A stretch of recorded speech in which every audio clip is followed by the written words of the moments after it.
Hello दोस्तों, आपका स्वागत है डीके अमेजिंग नॉलेज पर। आज का टॉपिक है पुष्पा मूवी के बारे में कुछ अनोखी जानकारियाँ। अगर यह जानकारी आपको पसंद आए तो हमारे चैनल को सब्सक्राइब करें और वीडियो को लाइक करें। तो शुरू करते हैं। 1. पुष्पा मूवी सारे रिकॉर्ड तोड़ती जा रही है। पुष्पा मूवी में दिखाए गए लाल चंदन और उसकी तस्करी, यह कोई मात्र मनगढ़ंत कहानी नहीं है, बल्कि यह मूवी एक रियल डाकू की स्टोरी पर आधारित है, जिसने 40 सालों तक तमिलनाडु और कर्नाटक के जंगलों में राज किया था। जी हाँ दोस्तों, आइए जाने कि यह डाकू कौन था और कैसे इसने 40 सालों तक इन जंगलों में राज किया। क्या है इसकी कहानी और पुष्पा मूवी कैसे बनी। आइए जाने पुष्पा मूवी की।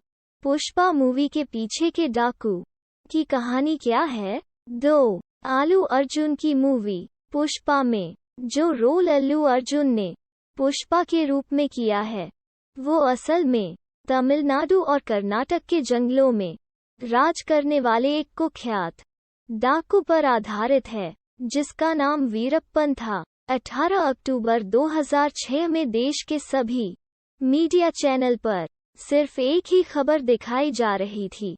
दक्षिण भारत का कुख्यात डाकू वीरप्पन एनकाउंटर में मारा गया। यह ऐसा डाकू था जिसे पकड़ना नामुमकिन लग रहा था। सरकार ने इसे पकड़ने के लिए 100 करोड़ रुपए भी खर्च कर डाला, लेकिन इसे पकड़ नहीं पाई थी। 3. वीरप्पन लंबे समय तक जंगलों में राज किया। कहा जाता है कि जंगल में उसका घर था। जंगल का कोई भी ऐसा कोना नहीं था जिसे वीरप्पन नहीं जानता था। काफी समय तक जंगल में रहकर पुलिस को चकमा देता रहा, लेकिन वीरप्पन जैसे डाकू को पकड़ना पुलिस के लिए आसान नहीं था। इसे पकड़ने के लिए बड़ी प्लानिंग करनी पड़ी थी, तब जाके यह पुलिस के हाथों लगा था। लेकिन पुलिस ने उस वक्त एक भी मौका न गंवाते हुए उस पर लगातार 338 राउंड की फायरिंग की, तब जाकर के वीरप्पन को पकड़ा जा सका। लेकिन वीरप्पन के डाकू बनने का सफर कब शुरू हुआ, चलिए वो जानते हैं। 4. वीरप्पन के डाकू बनने का सफर कब शुरू हुआ।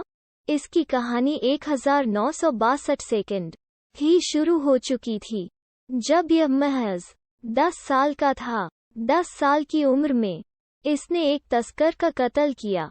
उसी समय फॉरेस्ट विभाग के 3 अफसरों को भी इसने मार गिराया था। वीरप्पन के गांव वालों के मुताबिक यह एक बहुत ही गरीब परिवार से ताल्लुक रखता था। आपको जानकर हैरानी होगी कि इसे फॉरेस्ट विभाग के कुछ अफसरों ने ही इसे तस्करी करने के लिए उकसाया था। लेकिन जब इसने स्मगलिंग करके खूब पैसा कमाने लगा, तो इसे मारने के चक्कर में अधिकारी खुद इसके पीछे पड़ गए। इसके बाद वीरप्पन अपनी जान बचाने के लिए जंगलों में भाग गया और फिर एक नई कहानी शुरू हुई।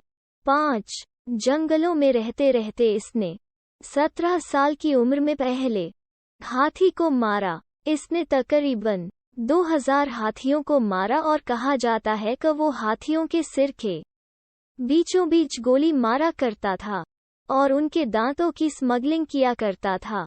इसके अलावा तमिलनाडु और कर्नाटक में पाए जाने वाले बेशकीमती लाल चंदन की भी स्मगलिंग करता था। चंदन की लकड़ी को काटकर उसकी तस्करी करना उसका खेल था। जब कभी भी कर्नाटक की पुलिस इसे पकड़ने जाती थी, तो यह भागकर तमिलनाडु के बॉर्डर को क्रॉस कर लेता था। इसके बाद पुलिस वाले बॉर्डर के नियमों को मानते हुए बॉर्डर क्रॉस नहीं करते थे, और बिल्कुल इसी तरह यह तमिलनाडु पुलिस के साथ भी करता था। 6. जब भी कोई इसके खिलाफ जाता या इसे पकड़ने की कोशिश करता, तो वीरप्पन उसे सीधे मौत के घाट उतार देता था। अब तक इसने करीब 184 लोगों को मार चुका था। पैसा के लिए यह बड़े बड़े लोगों का अपहरण करता था और पैसे न देने पर उन्हें मार देता था। 7. लेकिन इन सब के अलावा वीरप्पन को नाम कमाने का भी शौक था। वो चाहता था कि देश का बच्चा बच्चा उसे जानने, और इसीलिए एक उसने रजनीकांत जैसे सुपरस्टार को भी किडनैप करने की कोशिश की, लेकिन उसका प्लान फेल हो गया। लेकिन फिर एक बार सन 1997 में कन्नड़ फिल्म के बहुत बड़े सुपरस्टार राजकुमार को किडनैप कर इसी जंगल में आंख पर पट्टी बांधकर घसीटते हुए लाया था। और जैसे ही यह न्यूज बड़े बड़े मीडिया चैनलों द्वारा दिखाया गया कि मशहूर सुपरस्टार राजकुमार का वीरप्पन द्वारा अपहरण कर लिया गया, देश में हड़कंप मच गया। अब लोग वीरप्पन का नाम जानने लगे तथा उसकी दहशत लोगों में फैल गई।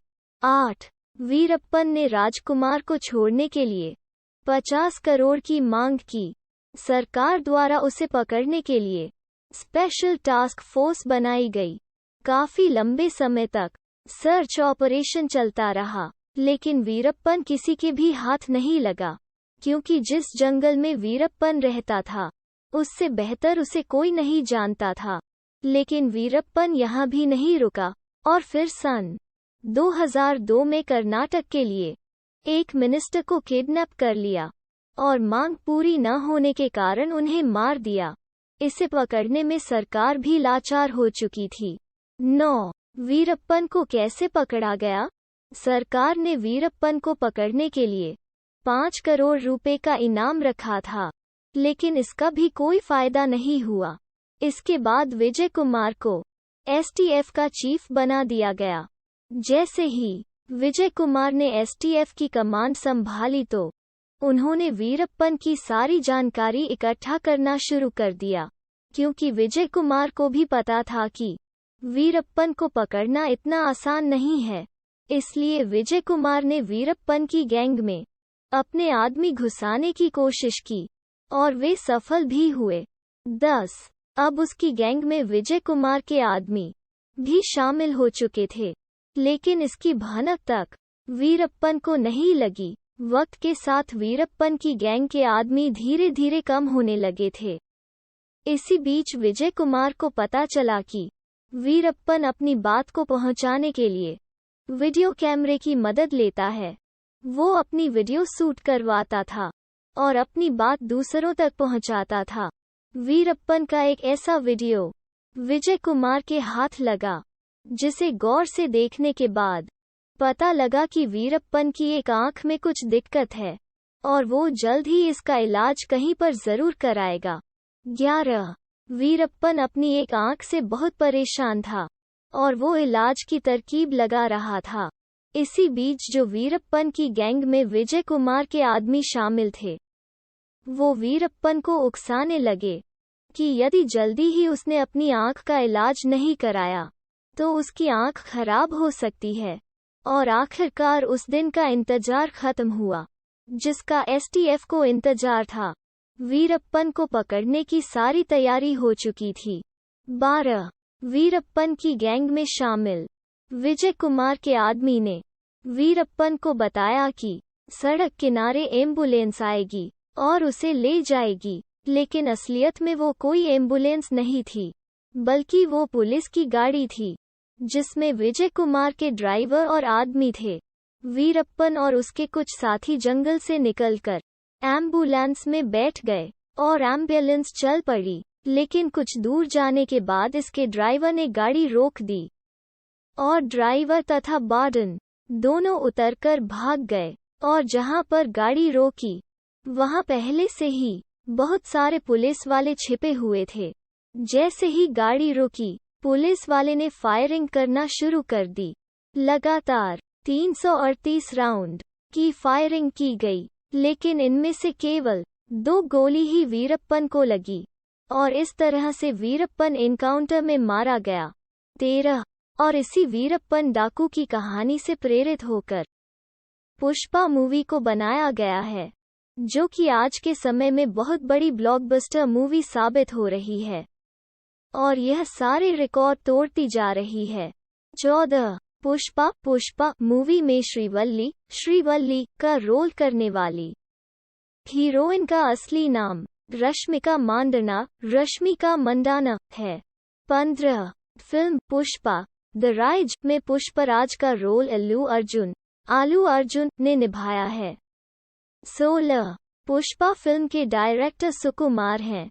सुकुमार बंदरेड्डी एक भारतीय फिल्म निर्देशक, निर्माता और पटकथा लेखक हैं जो मुख्य रूप से तेलुगु सिनेमा में काम करते हैं। ऐसी और जानकारी के लिए हमारे चैनल पर बने रहे और वीडियो को पूरा देखने के लिए धन्यवाद।